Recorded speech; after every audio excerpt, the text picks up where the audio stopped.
Hello student, સ્વાગત છે આપનું આપની આ ચેનલમાં. હવે આજે આપણે વિદ્યુત ભાર અને વિદ્યુત ક્ષેત્ર 12મા ધોરણના પ્રથમ ચેપ્ટરની શરૂઆત કરવા જઈ રહ્યા છીએ.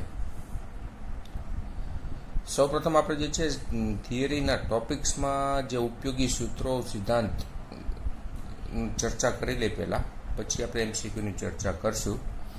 તો આ વિડીયોમાં આપણે આગળ વધીએ. વિદ્યુત ભાર. સૌપ્રથમ આપણે જે છે વિદ્યુત ભારની વાત કરીએ કે વિદ્યુત ભાર શું છે.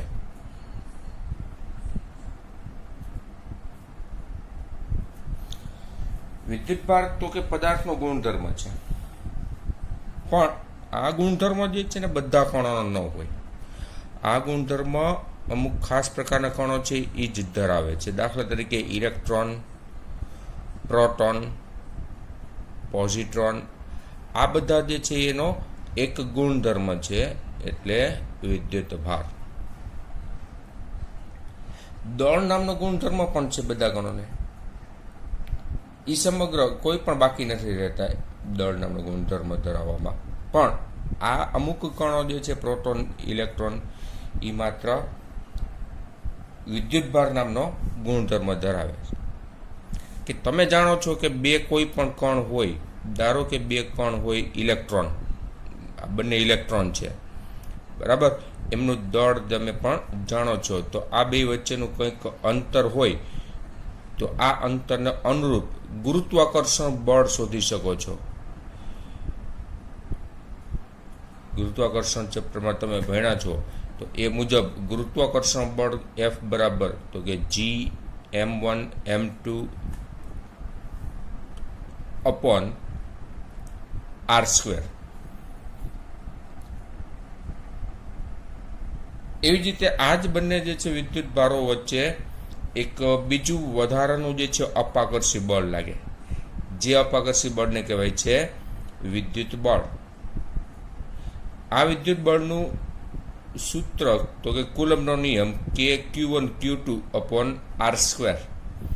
Q1 Q2 એટલે આ બંનેના વિદ્યુત ભાર સરખા છે, એટલે કે Q² અપોન r² થશે. એટલે ગુરુત્વાકર્ષણ બળ ઉપરાંત એક આ બળ લાગે છે વિદ્યુત બળ. એ વિદ્યુત બળ જે છે ને એ આ ગુણધર્મને લીધે લાગે છે. એટલે આપણે એમ કહી શકીએ સાદી વ્યાખ્યા રૂપે કે પ્રોટોન, ઇલેક્ટ્રોન જેવા કણો વચ્ચે વિદ્યુત બળ ઉત્પન્ન થવા માટે જે ગુણધર્મ જવાબદાર છે એને વિદ્યુત ભાર કહેવાય છે, બરાબર. હવે એ વિદ્યુત ભાર જે છે એના બે પ્રકાર, તો કે ધન વિદ્યુત ભાર અને ઋણ વિદ્યુત ભાર. ધન વિદ્યુત ભાર અને ઋણ વિદ્યુત ભાર, આવા બે પ્રકારો છે. સામાન્ય રીતે આપણે એવી પ્રણાલી છે કે પ્રોટોનનો વિદ્યુત ભાર આપણે ધન ગણીએ છીએ અને ઇલેક્ટ્રોનનો વિદ્યુત ભાર ઋણ ગણવામાં આવે છે.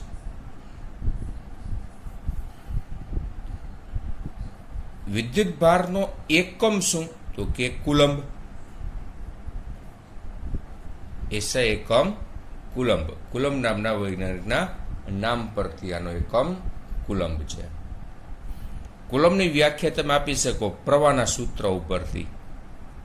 પ્રવાહનું સૂત્ર શું તો કે વિદ્યુત ભાર છેદમાં સમય. આમાં તમે Q ને કરતા કરો તો Q બરાબર શું થાય? I/T. તો ધારો કે આપણે વાહક જે છે એની અંદર પસાર થતો પ્રવાહ 1 એમ્પિયર હોય અને એ પ્રવાહ 1 સેકન્ડ સમય માટે પસાર થાય તો એ વાહકના આડછેદમાંથી પસાર થતો વિદ્યુત ભારનો જથ્થો 1 કુલંબ કહેવાય. આના પરથી તમે એની વ્યાખ્યા પણ આપી શકો.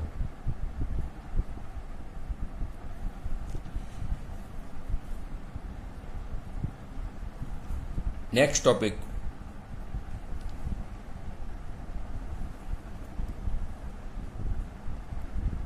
ઘર્ષણને લીધે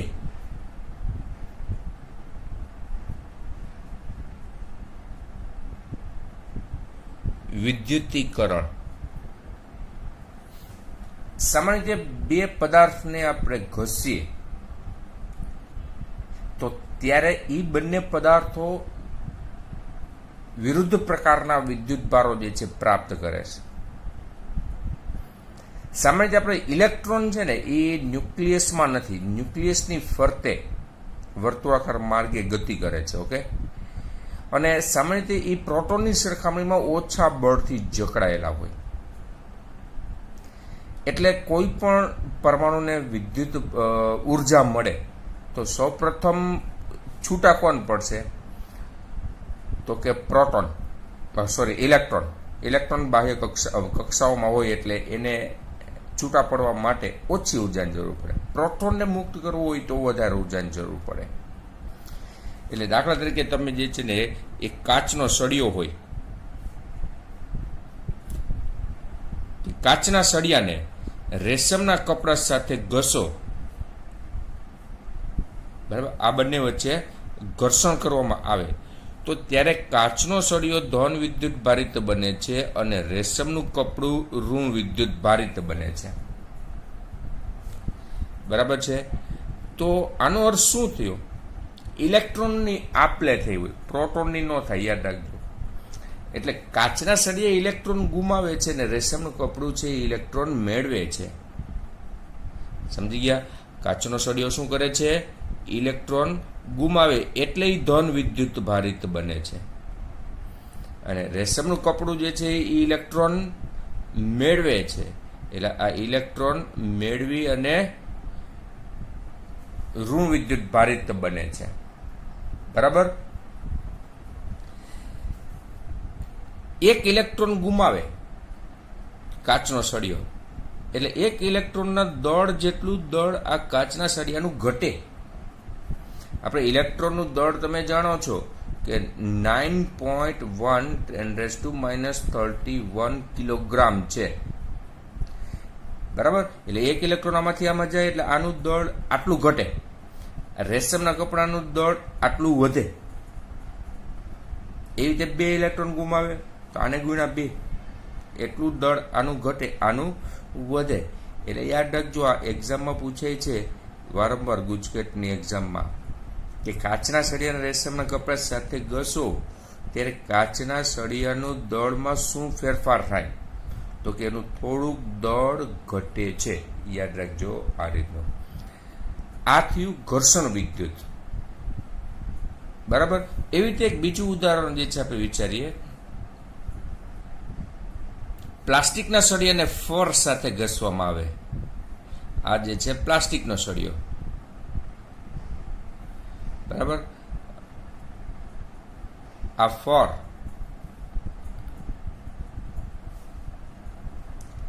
આ બંને વચ્ચે ઘર્ષણ કરવામાં આવે તો પ્લાસ્ટિકનો સળિયો ઋણ વિદ્યુત ભારિત બને છે અને આ ફર ધન વિદ્યુત ભારિત બને છે. તો આનો અર્થ શું થયો આમાં? કે પ્લાસ્ટિકના સળિયાએ ઇલેક્ટ્રોન મેળવેલા હોય અને ફર જે છે એ ઇલેક્ટ્રોન ગુમાવે છે, એને જે એ વિદ્યુત ભારિત બને છે. બરાબર? એટલે આ રીતે બે પદાર્થ વચ્ચે તમે ઘર્ષણ કરો એટલે જે પદાર્થની અંદર ઇલેક્ટ્રોન છે એને ઉર્જા ઓછી હોય એ ઇલેક્ટ્રોન સહેલાઈથી મુક્ત થઈ જાય અને બીજા પદાર્થ ઉપર જમા થાય છે. ઓકે?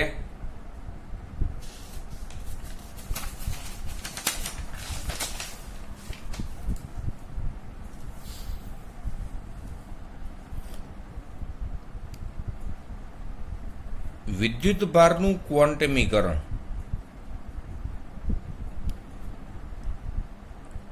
વિદ્યુત ભારનું ક્વોન્ટમીકરણ.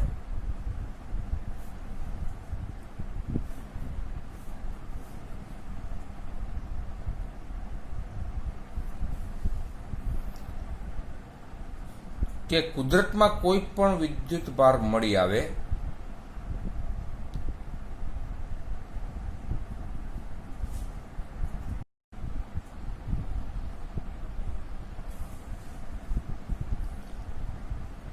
તેનું દળ જે છે ને, કુદરતમાં મળી આવતા વિદ્યુત ભાર જે એનું કોઈ પણ જે છે પદાર્થ જે છે એનો વિદ્યુત ભારનું મૂલ્ય એ વિદ્યુત ભારનું મૂલ્ય એ મૂળભૂત કણના વિદ્યુત ભારના મૂલ્યના પૂર્ણ ગુણાંક રૂપે હોય છે. એનો અર્થ શું થયો? જો કે આ જે છે ને આ શું છે? મૂળભૂત કણનો વિદ્યુત ભાર. મૂળભૂત કણો એટલે કયા? તો કે પ્રોટોન, ન્યુટ્રોન, ઇલેક્ટ્રોન, આ બધા જે છે શું કહેવાય? મૂળભૂત કણો. હવે એમાં પ્રોટોન અને ઇલેક્ટ્રોન એ બંનેનો વિદ્યુત ભારના મૂલ્યો સરખા છે. આ બંનેના વિદ્યુત ભારના મૂલ્યો કેટલા છે? E બરાબર, જેનું મૂલ્ય છે 1.6 × 10⁻⁹ કુલમ. n શું છે? n તો કે n પૂર્ણાંક કિંમત છે. બરાબર, n પૂર્ણાંક કિંમત છે એટલે કે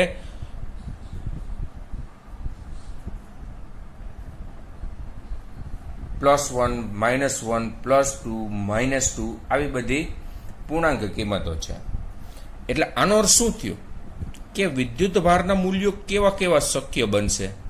કે તમે +1 લેશો અને ગુણ્યા +1 કરો એટલે કેટલા થાય? +1.6 × 10⁻⁹ કુલમ. -1 ગુણો તો કેટલા થાય? -1.6 × 10⁻⁹ કુલમ.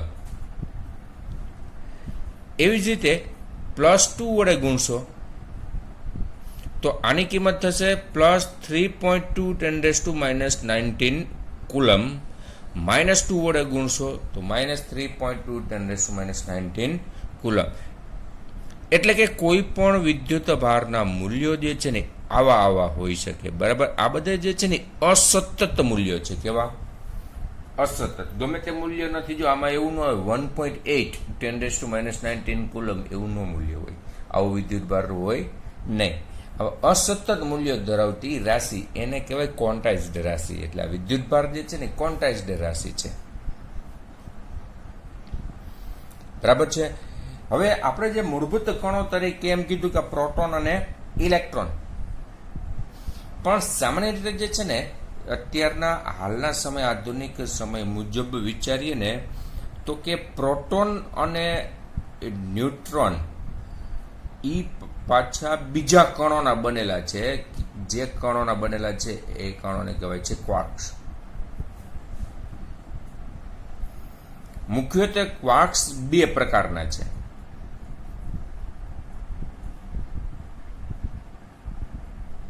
પહેલું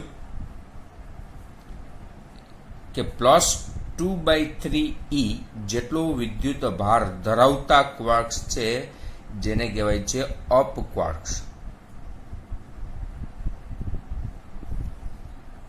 બીજું -1/3 E વિદ્યુત ભાર ધરાવતા ક્વાર્ક્સ જેને કહેવાય છે ડાઉન ક્વાર્ક્સ. આવા બે પ્રકારના ક્વાર્ક્સ છે. ક્વાર્ક્સ સામાન્ય રીતે છે ને 3ના સમૂહમાં હોય. છૂટો એકલો ક્વાર્ક્સ નથી મેળવી શકાતો, સમૂહમાં હોય. એટલે દાખલા તરીકે આ પ્રોટોન છે તો પ્રોટોન 3 ક્વાર્ક્સ ધરાવે, જેમાં 2 અપ ક્વાર્ક્સ હોય અને 1 ડાઉન ક્વાર્ક્સ હોય. એટલે એનું બંધારણ જે છે UUD વડે દર્શાવાય છે. એટલે તમે આનો વિદ્યુત ભાર ગણતરી કરો, પ્રોટોનનો વિદ્યુત ભાર, બરાબર. એટલે Q બરાબર જે છે, જો અપ ક્વાર્ક્સનો વિદ્યુત ભાર 2 વખત મૂકવાનો, પછી ડાઉન ક્વાર્ક્સનો વિદ્યુત ભાર છે 1 વખત મૂકશો, આનો લસા લેશો એટલે આ મૂલ્ય કેટલું આવશે? +E આવશે. એટલે આ +E કોનો વિદ્યુત ભાર? તો કે પ્રોટોનનો વિદ્યુત ભાર. પછી ન્યુટ્રોન છે, એના બંધારણમાં પણ 3 ક્વાર્ક્સ આવેલા છે. એનું બંધારણ UDD, એટલે કે 1 અપ ક્વાર્ક્સ છે અને 2 ડાઉન ક્વાર્ક્સ આવેલા છે. એટલે આનો વિદ્યુત ભાર તમે ગણતરી કરો જોઈએ કેટલા આવશે. જો અપ ક્વાર્ક્સનો વિદ્યુત ભાર +2/3 E, ડાઉન ક્વાર્ક્સનો વિદ્યુત ભાર -1/3 E, પાછો -1/3 E, આ સરવાળો કરો એટલે કેટલો થાય? 0. તો કારણ કે ન્યુટ્રોન છે એ કેવો છે? તટસ્થ છે. એટલે એનો વિદ્યુત ભાર કેટલો હોય? 0. એટલે હવે આપણે કહી શકીએ કે કોઈ પણ રચના જે છે એના મૂળભૂત કણો તરીકે પ્રોટોન, ઇલેક્ટ્રોન, ન્યુટ્રોન એ નથી, પરંતુ પ્રોટોન અને ન્યુટ્રોન છે એ આપણે ક્વાર્ક્સના બનેલા છે. એટલે એમ કહેવાય કે ક્વાર્ક્સ અને ઇલેક્ટ્રોન, ક્વાર્ક્સ અને ઇલેક્ટ્રોન દ્રવ્યની રચના કરે છે.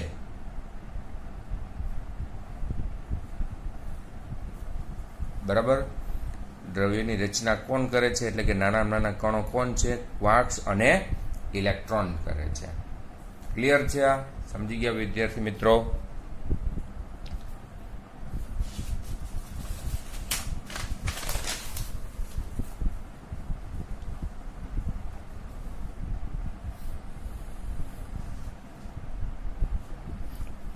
વિદ્યુતભારનું સંરક્ષણ.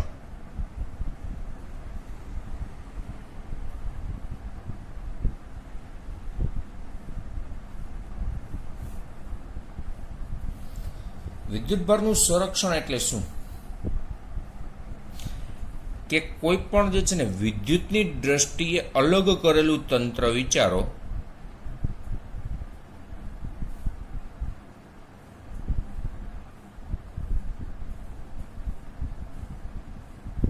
વિદ્યુતની દ્રષ્ટિએ અલગ કરેલું તંત્ર એટલે શું? પહેલા તો કે એવું તંત્ર કે જેમાં કોઈ વિદ્યુત ભારિત વસ્તુ દાખલ ન થાય કે વિદ્યુત ભારિત વસ્તુ બહાર ન નીકળે, એવું તંત્રની કલ્પના કરો તો એને કહેવાય વિદ્યુતની દ્રષ્ટિએ અલગ કરેલું તંત્ર.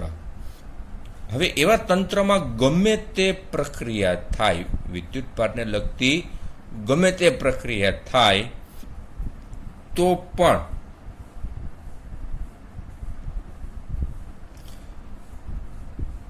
તંત્રમાંના વિદ્યુત ભારોનો બેઝિક સરવાળો અચળ રહે છે.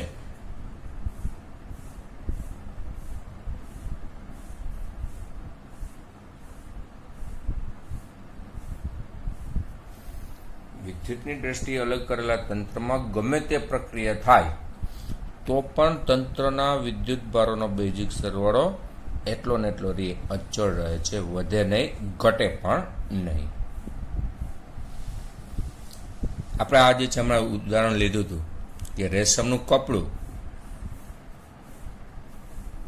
બરાબર, અને કાચનો સળિયો, આ બે વચ્ચે ઘર્ષણ કર્યું નથી. ઘર્ષણ કર્યા પહેલા આનો ટોટલ વિદ્યુતભાર કેટલો છે આ તંત્રનો? બરાબર, આખું એક તંત્ર વિચારો. આ તંત્રનો વિદ્યુતની દ્રષ્ટિએ અલગ કરેલું તંત્ર લેશું, બરાબર, તો આનો ટોટલ વિદ્યુતભાર કેટલો છે? તો કે 0. હવે આ સળિયાને આની સાથે ઘસો તો શું થાય છે? કાચનો સળિયો કેવો બની જાય? ધન વિદ્યુત ભારિત બની જશે, અને આ રેશમનું કપડું ઋણ વિદ્યુત ભારિત બનશે. હવે આ તંત્રનો કુલ વિદ્યુતભાર કેટલો છે ગણો.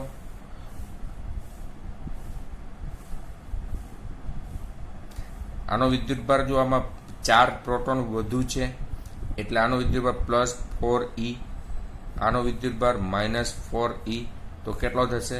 0. તો પેલા કેટલો હતો? તો કે 0 જ હતો. એટલે એનો અર્થ શું થયો? કે આ તંત્રમાં વિદ્યુતભારોનો બેઝિક સરવાળો અચળ રહે છે. એટલે કે વિદ્યુતભારમાં વધારો નથી થતો, ઘટાડો થતો નથી. એટલે હંમેશા જે છે ને અલગ કરેલા તંત્રમાં વિદ્યુતને લગતી એવી પ્રક્રિયા થાય કે જેથી સમાન મૂલ્યનો અને વિજાતીય પ્રકારનો વિદ્યુતભાર ઉદ્ભવે, તો જ એનો સરવાળો જે છે એટલો ને એટલો રહે, અથવા તો કઈ ઉત્પન્ન જ ન થાય. બરાબર, હંમેશા યાદ રાખજો વિદ્યાર્થીઓ, વિદ્યુતની દ્રષ્ટિએ અલગ કરેલા તંત્રમાં વિદ્યુતભારને લગતી એવી જ પ્રક્રિયા થાય કે જેથી સમાન મૂલ્યનો અને વિજાતીય પ્રકારનો વિદ્યુતભાર ઉદ્ભવે અથવા કંઈ ન ઉદ્ભવે.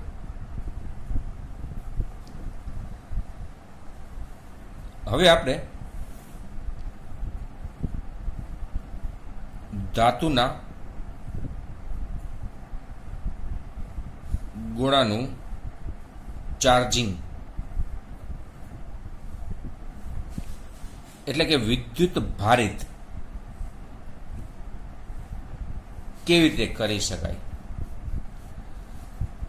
ધાતુના ગોળાનું ચાર્જિંગ કઈ રીતે થઈ શકે. એમાં આપણે પહેલી એક રીત જે છે ને એ સંપર્કની રીત છે. સંપર્કની રીતમાં શું હોય કે કોઈ એક ગોળો છે જેને આપણે વિદ્યુત ભારિત કરવો છે, બરાબર. એટલે આમાં નેટ વિદ્યુત ભાર કેટલો છે તો કે 0 છે.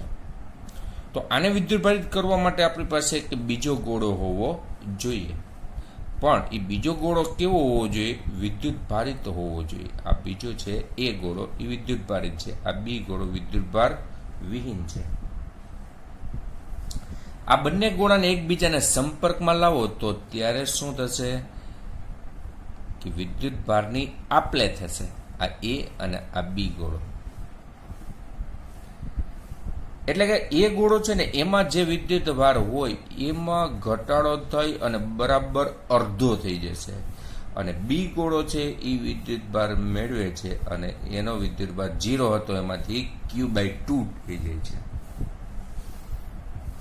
એટલે વાસ્તવમાં આ બેને સંપર્ક કરાવો ને એટલે ઇલેક્ટ્રોન છે ને એ બી ગોળામાંથી એ ગોળામાં જાય છે. ઇલેક્ટ્રોન આમાંથી આમાં જાય એટલે આની અંદર ધન વિદ્યુત ભાર ઘટે અને આ ઇલેક્ટ્રોન ગુમાવે છે એટલે આવડો આ ધન વિદ્યુત ભાર બને. ઇલેક્ટ્રોનની આપલે થાય, પ્રોટોનની નથી થતી. હવે તમે આ બંને ગોળાઓને છૂટા કરી નાખો તો આપણે ગોળો બી છે એ કેવો હતો પહેલા વિચારો તો કે 0 વિદ્યુત ભાર ધરાવતો હતો. એને બદલે હવે એનો વિદ્યુત ભાર કેટલો છે તો કે Q/2 જેટલો. એટલે આનો અર્થ શું થયો કે આ ગોળો વિદ્યુત ભારિત બની ગયો. તો આ રીત જે છે એને કહેવાય સંપર્કની રીત. એટલે કે બે ગોળા વચ્ચે ભૌતિક સંપર્ક કરવામાં આવે છે એટલે આને કહેવાય સંપર્કની રીત. ઓકે,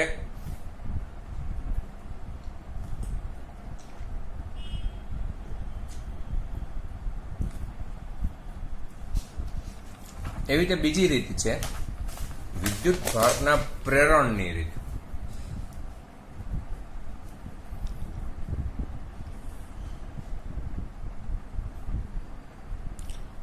વિદ્યુત ભારનું પ્રેરણ, એમાં કોઈ વિદ્યુતભારિત વસ્તુને ભૌતિક સંપર્ક કરવામાં નથી આવતો અને વસ્તુને જે છે વિદ્યુત ભારિત કરી શકાય છે. આવી રીતે એને કહેવાય વિદ્યુત ભારનું પ્રેરણ. એટલે કે આની વ્યાખ્યા આપણે આપી તો આપણે આમ આપી શકીએ કે કોઈ પણ વિદ્યુત ભારિત વસ્તુનો ભૌતિક સંપર્ક કરાવ્યા સિવાય પણ આપેલી વસ્તુને વિદ્યુત ભારિત કરવાની રીત અથવા ઘટના એને કહેવાય વિદ્યુત ભારનું પ્રેરણ.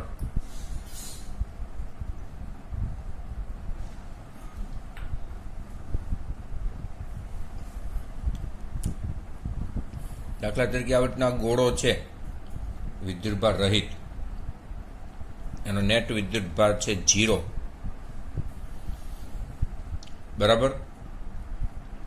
હવે આપણે આને વિદ્યુત ભારિત કરવું હોય તો એને વિદ્યુત ભારિત કરવા માટે આની નજીકમાં આપણે ફર સાથે ઘસેલો પ્લાસ્ટિકનો સળિયો લાવો એટલે પ્લાસ્ટિકનો સળિયો ઋણ વિદ્યુત ભારિત છે એટલે એને લીધે શું થશે કે આ ગોળાની અંદર રહેલા ઇલેક્ટ્રોન છે એ અપાકર્ષણને લીધે સામેની સપાટી પર જશે અને સળિયા બાજુની સપાટી છે એ ધન વિદ્યુત ભારિત બનશે. હવે આની તમે ઋણ વિદ્યુત ભારિત સપાટીને અર્થિંગ કરી દેશો એટલે શું થાય, અર્થિંગ કરવાથી ઋણ વિદ્યુત ભારિત સપાટીને તમે અર્થિંગ કરો એટલે ઇલેક્ટ્રોન છે એ આ સપાટી પરના એ જમીનમાં વયા જશે, બરાબર. એટલે આ બાજુની સપાટી તટસ્થ થઈ જશે, આ બાજુની સપાટી જે છે એ એમને રહેશે ધન વિદ્યુત ભારિત. હવે તમે અર્થિંગ દૂર કરી દેશો, અર્થિંગ દૂર કરી દો એટલે આ જે ગોળો જે છે એ જોઈ શકાય છે કે કેવો છે હવે તો કે પ્યોરલી ધન વિદ્યુત ભારિત છે. પણ એ ધન વિદ્યુત ભાર જે છે જો ડાબી બાજુ પથરાયેલો છે, પરંતુ આમાં હવે તમે આ પ્લાસ્ટિકના સળિયાને દૂર કરી દો એટલે આ ગોળાની અંદર આવડો ધન વિદ્યુતભાર જે છે સમગ્રપણે વિતરણ એક સમાન થઈ જાય. બરાબર, આ સળિયો લઈ લો એટલે આ બાજુના ઇલેક્ટ્રોન આમાં આવવા માંડશે એટલે આ જે છે ગોળાની અંદર સમગ્રપણે વિદ્યુતભારનું વિતરણ એક સમાન બની જાય. આ રીતે જે છે વિદ્યુતભારના પ્રેરણની રીતે, જો આ ગોળો છે એની સાથે આપણે વિદ્યુતભારિત વસ્તુનો સંપર્ક કરાવેલો નથી અને છતાં એને વિદ્યુતભારિત કરી શકાય છે, એટલે આ રીતને કહેવાય વિદ્યુતભારનું પ્રેરણ.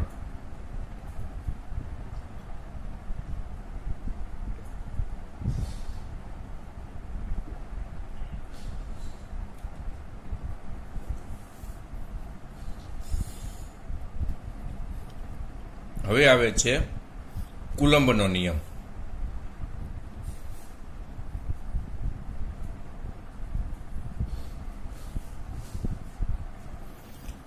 કે બે વિદ્યુત ભારો હોય, બિંદુવત વિદ્યુત ભારો, એની વચ્ચે લાગતું બળ, કુલંબ બળ અથવા તો વિદ્યુત બળ શોધવા માટે આ નિયમ મુજબ કે આ બળ જે છે એ બંને વિદ્યુત ભારો વચ્ચે લાગે. ધારો કે આપણે બે વિદ્યુત ભારો વિચારો, એક છે Q1, બીજો વિદ્યુત ભાર છે Q2, એની વચ્ચેનું અંતર છે R. તો આ બંને વચ્ચે લાગતું બળ તે બંને વિદ્યુત ભારોના મૂલ્યોના ગુણાકારના સમપ્રમાણમાં એની વચ્ચેના અંતરના વર્ગના વ્યસ્ત પ્રમાણમાં હોય છે. જેમાં સમપ્રમાણ અચળાંક મૂકેલો છે K, એને કુલંબ અચળાંક તરીકે ઓળખવામાં આવે છે. બરાબર, એ અચળાંકની કિંમત જે છે સામાન્ય રીતે 9 × 10⁹ ન્યૂટન મીટર સ્ક્વેર પર કુલંબ સ્ક્વેર લેવામાં આવે છે. કેવેન્ડિશ નામના વૈજ્ઞાનિકે ગુરુત્વાકર્ષણનો જે સાર્વત્રિક અચળાંકની જે ગણતરી કરેલી હતી એ મુજબ આની પણ જે છે કરી શકીએ. હવે આ જે છે ને બે પદાર્થો વચ્ચે જે માધ્યમ છે એ હવાનું માધ્યમ અથવા તો શૂન્યાવકાશનું માધ્યમ હોય તો આ આપણે જે છે ને સૂત્રને આ રીતે પણ લખી શકો કે F બરાબર 1/4πε0 Q1 Q2 R². જો અહીં એપ્સિલોન નોટ જે છે શું દર્શાવે તો કે શૂન્યાવકાશના માધ્યમની પરમિટિવિટી, શૂન્યાવકાશના માધ્યમની પરમિટિવિટી કે જેનું મૂલ્ય 8.85 10⁻12 coulomb square per newton metre square. 8.85 10⁻12 newton coulomb square per newton metre square.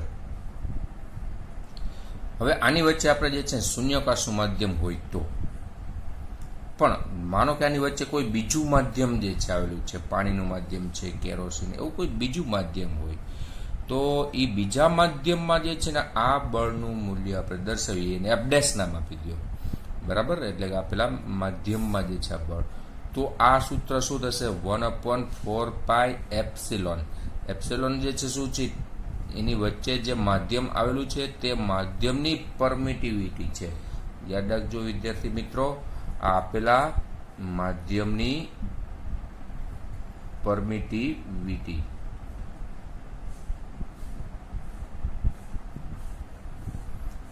જુદા જુદા માધ્યમની પરમિટિવિટી જુદી જુદી હોય. બરાબર, માધ્યમનો ગુણધર્મ છે આ પરમિટી છે ને એક પ્રકારનો.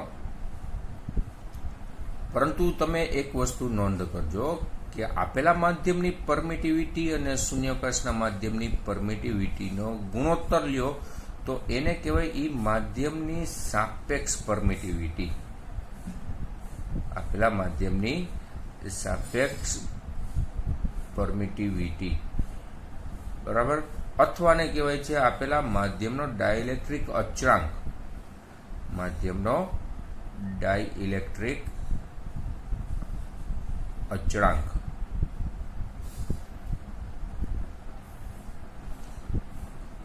આ કે જે ચલક છો આ કુલંબનો અચળાંક કહેવાય, આ માધ્યમનો ડાઇલેક્ટ્રિક અચળાંક. તો આના ઉપરથી તમે એપ્સાલોન બરાબર શું દર્શાવી શકો, તો કે એપ્સાલોન આર ઇન્ટુ એપ્સાલોન 0 અથવા તો કે ઇન્ટુ એપ્સાલોન 0 આની અંદર મૂકશું આ બરાબર, આ એપ્સાલોન જગ્યાએ તો 1/4 એપ્સાલોન નોટ ઇન્ટુ કે Q1 Q2 by R square થશે. તો આ કે સિવાયનું પદ તમે લ્યો તો એટલે આવડું આ સમીકરણ થઈ ગયું. એટલે કે શૂન્યાવકાશના માધ્યમમાં જે લાગતું હતું બળ તે, એટલે શૂન્યાવકાશના માધ્યમમાં લાગતું બળ એને ભાંગા કે, એટલે આપેલા માધ્યમમાં લાગતું બળ થશે. સામાન્ય રીતે જે આ કે ની કિંમત જે છે 1 કરતા મોટી હોય, અવાહક માધ્યમ હોય તો આ કે ની કિંમત 1 કરતા મોટી હોય, એટલે શું થશે કે આપેલા માધ્યમમાં જે બે વિદ્યુત ભારો વચ્ચે લાગતું બળ છે એ હંમેશા શૂન્યાવકાશના માધ્યમમાં લાગતા બળ કરતા ઓછું હોય. તો આ કુલમ્બનો નિયમ જે છે અદિશ સ્વરૂપમાં આપણે સમજ્યા, એટલે કે એનું મૂલ્ય કેવી રીતે મળે ને એની આપણે ચર્ચા કરી. હવે આને જ રૂપાંતર કરીએ સદિશ સ્વરૂપમાં. ઓકે,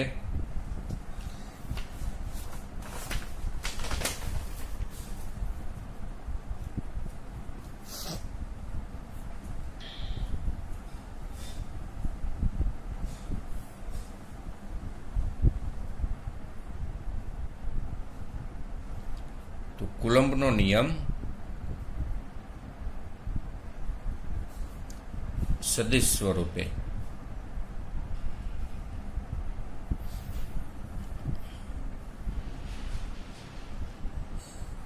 ધારો કે ત્રિપરિમાણમાં બે વિદ્યુત ભારો આવેલા છે Q1 અને Q2.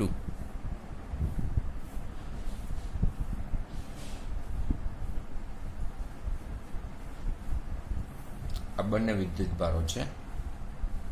બંને વિદ્યુત ભારના સ્થાન સદિશો તમને આપી દીધા હોય, એ સદિશ R1 અને સદિશ R2. ધારો કે બંને ધન વિદ્યુત ભારો છે.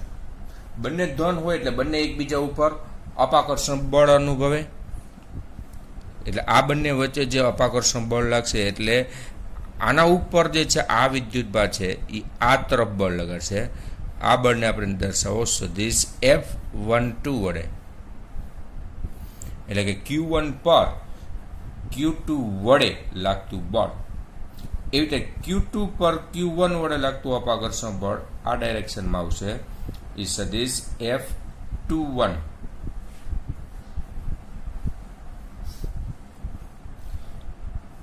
તો હવે આ જે બળ સદિશ F12 એનું મૂલ્ય શોધવું હોય તો તમે જાણો છો, પણ હવે આપણે એમ કરો કે આપણે આ બળ જે છે એની ડાયરેક્શનમાં એક એકમ સદિશ શોધી લઈ અને તે સદિશ જે છે ને આપણે એકમ સદિશ આના મૂલ્યની બાજુ મૂકી દઈએ એટલે આ સદિશ સ્વરૂપમાં સૂત્ર ફરી જાય. ધારો કે તમે આ તરફનો જે છે ને એક સ્થાન સદિશ દર્શાવો કે સદિશ R12 કેરેટ, તો એની તરફનો આ સ્થાન સદિશ R12. હવે એ ડાયરેક્શનમાં એકમ સદિશ આપણે પસંદ કરી લીધો હોય એટલે શું થશે કે આ બળને આપણે દર્શાવીએ સદિશ F12 તો પહેલાં ઇઝ ઇક્વલ ટુ એનું મૂલ્ય થશે. એનું મૂલ્ય શું થાય તો કે કે Q1 Q2 અપોન અંતરનો વર્ગ. આ બંને વચ્ચેનું અંતર એટલે કે આ જે સદિશ દર્શાવ્યો છે એનું મૂલ્ય જે લ્યો, આ સદિશ R12નું જે મૂલ્ય હોય એનો વર્ગ થશે. ઓકે, હવે એની દિશાનો એકમ સદિશ જે છે નામ આપી દો R12 કેરેટ. આ બળ જે છે એ સદિશ સ્વરૂપમાં બળ બની ગયું. પણ સામાન્ય રીતે આપણે જે છે ને જોશો એમાં કે સદિશ R12 બરાબર શું થશે, તો જો આ સદિશના શીર્ષ પર આનું પૂછ છે એટલે આવડું પરિણામી સદિશ થાય R2 સદિશ પ્લસ સદિશ R12 is equal to R1 સદિશ થશે. એટલે આના બરાબર જે છે ને આવડો આ જે છે સદિશ R12 ઇઝ ઇક્વલ ટુ શું લખી શકો, સદિશ R1 માઇનસ સદિશ R2. ઓકે, તો એનો આપણે ઉપયોગ કરીએ. જો એકમ સદિશ છે, એકમ સદિશને તમે આમ પણ દર્શાવી શકો કે આપેલો સદિશ છેદમાં એનું માન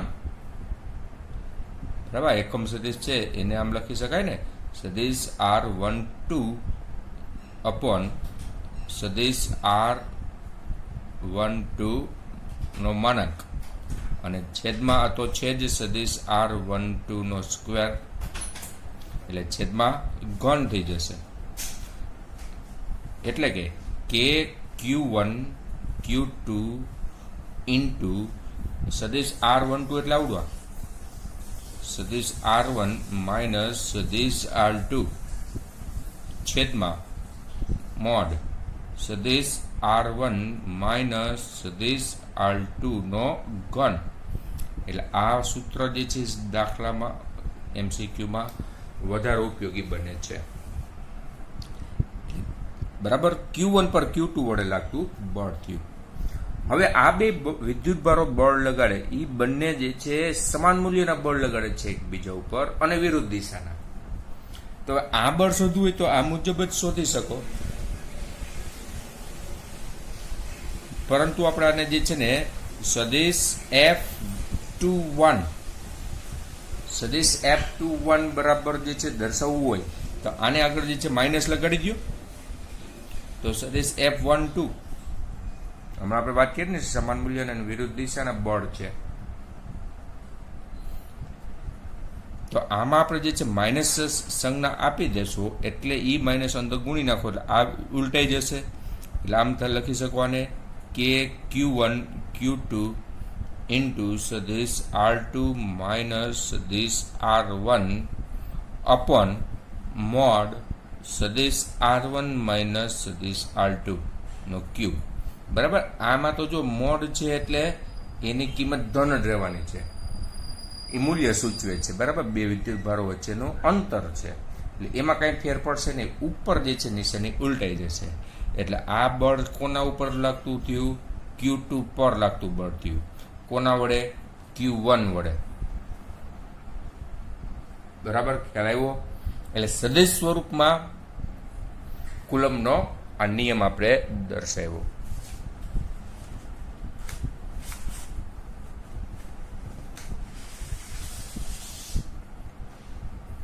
હવે વિદ્યુત ભારના સંપાતીકરણનો નિયમ.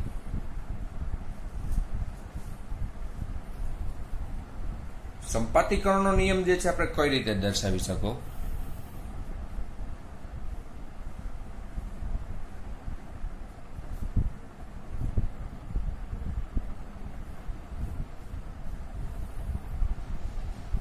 કુલમ્બના નિયમની મદદથી તમે બે વિદ્યુત ભારો જે હોય બિંદુવત વિદ્યુત ભારો એની વચ્ચે લાગતું બળ શોધી શકો. પણ બે કરતા વધારે વિદ્યુત ભાર હોય તો કુલમ્બનો નિયમથી જે છે ને બળનો શોધી શકો. એમાં સંપાતીકરણનો નિયમ લગાડવો પડે. હું તમને એમ કહું કે અહીંયા આગળ જે છે જો આપણે આ Q1 પછી આ Q2 અહીંયા આગળ જે છે Q3 અને આ Q4 આ રીતે ચાર વિદ્યુત ભારો છે. હવે ચાર વિદ્યુત ભારો પૈકી કોઈ પણ એક વિદ્યુત ભાર પર લાગતું આપણે બળ શોધવું છે. માનો કે Q2 પર લાગતું બળ શોધવું, તો Q2 પર કેટલા બળ લાગશે ટોટલ વિચારો. બધે ધન છે એમ કલ્પના કરો. તો Q1 વડે આ Q2 પર લાગતું બળ આ ડાયરેક્શનમાં હોય એને આપણે કઈ રીતે દર્શાવી શકો? સદિશ F21. Q3 વડે આના ઉપર જે છે અપાકર્ષણ બળ લાગશે એ સદિશ F23. Q4 વડે અપાકર્ષણ બળ લાગશે એ સદિશ F24. તો ત્રણ પ્રકારના બળ લાગે. આ ત્રણ પ્રકારના બળનો તમે સરવાળો કરી નાખો એટલે Q2 પર લાગતું પરિણામી બળ થશે. એને ધારો કે સદિશ F2 કહી દો, તો સદિશ F21 પ્લસ સદિશ F23 પ્લસ સદિશ F24 આ બધા બળ જે છે એ આપણે હમણાં ઉપર દર્શાવે કુલમ્બના નિયમ મુજબ શોધી શકો. બરાબર, એટલે એના ઉપરથી આ Q2 પર લાગતું પરિણામી બળ મેળવી શકે. આ શું થયો? સંપાતપરાનો સિદ્ધાંત. બીજું, કે કુલમ્બ બળ જે છે ને એ ટુ બોડી ફોર્સ છે. એટલે કે બે કોઈ પણ વિદ્યુત ભાર હોય ને Q1 ને Q2 વચ્ચે લાગતું જે બળ છે F121 એના ઉપર બાકીના વિદ્યુત ભારોની હાજરીની અસર થતી નથી. સમજી ગયા? આજુબાજુમાં રહેલા બાકીના વિદ્યુત ભાર જે છે એ આ બે વચ્ચે લાગતા બળ પર અસર કરતા નથી. આ જે બાકીના વિદ્યુત ભારો છે એ જે બળ આગળ અલગ છે. એટલે આ બે કણો જે છે, બે પદાર્થ જે છે એની વચ્ચે લાગતું બળ છે. એટલે ટુ બોડી ફોર્સ તરીકે ઓળખવામાં આવે છે કુલમ્બ બળને. ગુરુત્વાકર્ષણ બળ પણ ટુ બોડી ફોર્સ છે.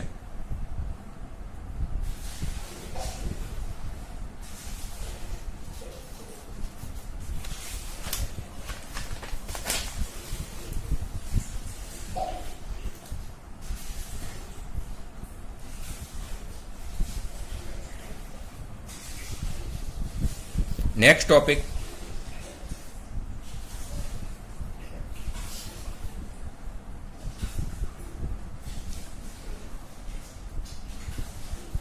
વિદ્યુત ક્ષેત્ર અને વિદ્યુત ક્ષેત્રની તીવ્રતા.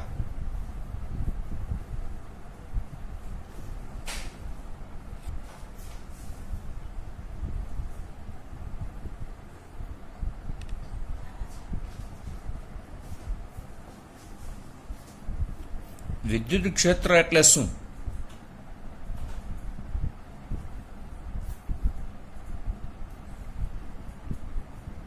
કે કોઈ પણ વિદ્યુત ભાર Q હોય એની આસપાસ તેની અસર પ્રવર્તતી હોય. બરાબર? કે આની આજુબાજુ જે છે, ધારો કે આટલો વિસ્તાર છે, એ વિસ્તારમાં એની અસર પ્રવર્તે છે. તો આ વિસ્તાર, એ વિસ્તારને કહેવાય ક્ષેત્ર. કયું? તો કે વિદ્યુત ક્ષેત્ર. હવે એ વિદ્યુત ક્ષેત્ર એની આજુબાજુમાં જે પ્રવર્તે છે એ નક્કી કરવા માટે કોઈ એક અહીં આગળ પરીક્ષણ વિદ્યુત ભાર પસંદ કરો. બરાબર? પરીક્ષણ વિદ્યુત ભારને નામ આપી દો Q0. તો આ Q વિદ્યુત ભાર વડે આ પરીક્ષણ વિદ્યુત ભાર પર ધારો કે અપાકર્ષી બળ લાગે છે.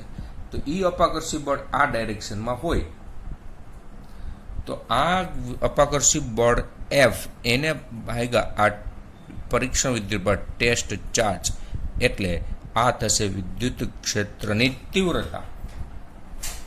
કે આપેલા બિંદુ પાસે આ વિદ્યુત ભારની અસર કેટલી છે, વિદ્યુત ક્ષેત્રની તીવ્રતા કેટલી છે, એ આ સૂત્ર મુજબ શોધી શકો. કે આ પરીક્ષણ વિદ્યુત ભાર પર લાગતું બળ એને ભાગ્યા વિદ્યુત ભાર Q0.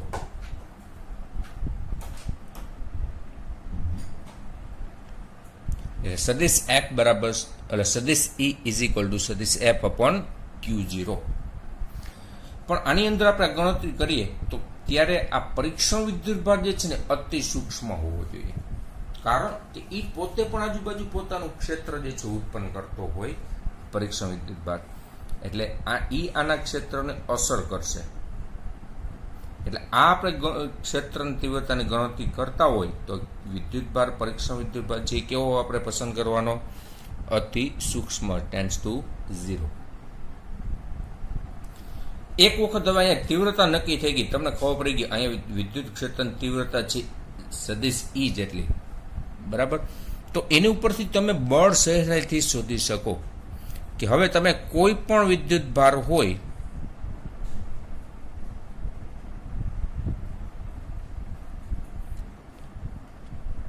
ધારો કે Q, એના પર લાગતું બળ શોધી શકો. કઈ રીતે? તો કે સદિશ F ઇક્વલ ટુ Q સદિશ E. સદિશ F is equal to Q into સદિશ E. તમને તીવ્રતા આપી દીધી હોય એટલે તીવ્રતા ગુણ્યા આપેલો જે છે, તમે જે વિદ્યુત ભાર મૂકો છો એને ગુણાકાર કરી નાખવાનો, એટલે એના ઉપર લાગતું સીધું બળ મળશે. ધન વિદ્યુત ભાર હોય તો એની નિશાની પ્લસ Q મૂકવાનું, ઋણ હોય તો માઇનસ Q. એટલે ધન વિદ્યુત ભાર ઉપર બળ જે લાગે ને એ વિદ્યુત ક્ષેત્રની દિશામાં લાગશે. ઋણ વિદ્યુત ભાર હોય તો એને વિદ્યુત ક્ષેત્રની વિરુદ્ધ દિશામાં બળ લાગશે. એટલે આ જે વિદ્યુત ભાર જે છે પોતાની આજુબાજુ જે છે ને આ રીતની અસર ઉત્પન્ન કરે. ધન હોય આ વિદ્યુત ભાર, પ્લસ ક્યુ હોય, તો એમાંથી જે આજુબાજુ જે બળ જે લાગે છે આપણે પરીક્ષણ વિદ્યુત ભાર પર, એ બળ આ રીતે બહાર તરફ હોય, એટલે વિદ્યુત ક્ષેત્રની તીવ્રતા જે છે ને એની દિશા બળની દિશામાં હોય છે, એટલે આ તરફ વિદ્યુત ક્ષેત્રની તીવ્રતા થશે. જો આ જ વિદ્યુત ભાર ઋણ હોય તો તમે પરીક્ષણ વિદ્યુત ભાર આસપાસ મૂકશો તો એ પરીક્ષણ વિદ્યુત ભાર પર લાગતું બળ ઈ આ તરફ થશે, અંદર તરફ.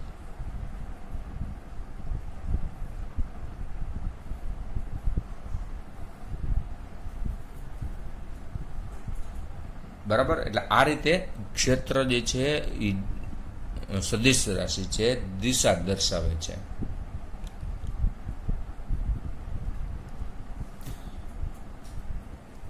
વિદ્યુત ક્ષેત્ર જે ઉત્પન્ન થાય એ ભૌતિક વાસ્તવિકતા છે,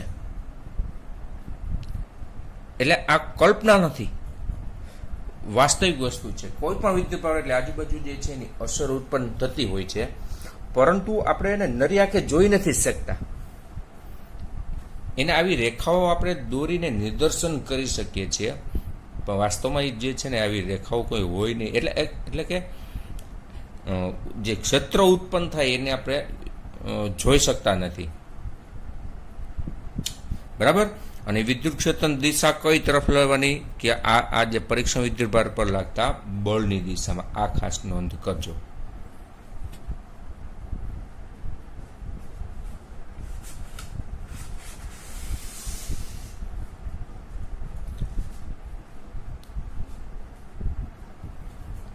માનો કે આપણે એક કરતા વધારે વિદ્યુત ભારો છે, એટલે કે વિદ્યુત ભારોનું તંત્ર છે.